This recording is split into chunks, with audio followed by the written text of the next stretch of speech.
Welcome, one of the very important topics for your upcoming prelims examination, and that is how the ancient proteins are very important in identifying the evolutionary history in contrast to the DNA.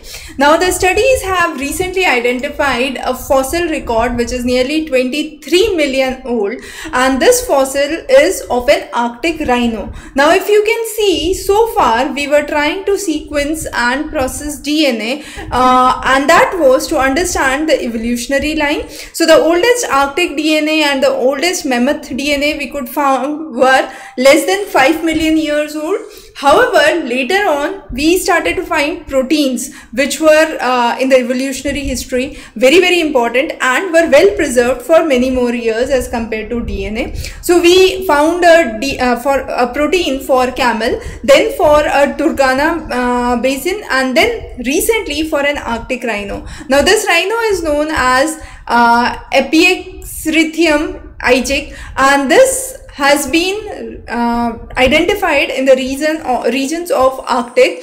The most interesting feature is that this Arctic region has become a kind of artificial freezer, we could say, where previous animals which were considered as part of the polar desert have become preserved, and this discovery has been very important, as we can see the changes, right? So here the previous discovery as to it was somewhere around 18 million years old fossil sample, but this is 23 million years old fossil sample. Now if we focus on to starting with the sequencing success, we found success with camel relatives, then we also found success with Turkana fossils, and with rhino fossils definitely the success was very high. So the process is, first of all, the tooth is extracted, and from the tooth, which is highly mineralized, the enamel of the tooth has the protein content, right? So here mass spectroscopy is done to find out the weight of the protein fragment,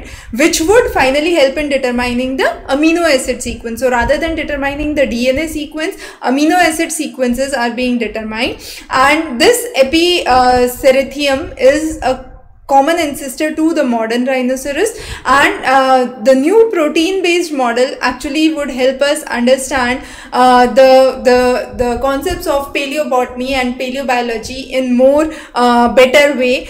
So we would be able to understand the origin, the diet patterns, the lifestyle and the reproductive patterns for these animals. So a very important discovery. We would be covering many important topics. Thanks for joining in.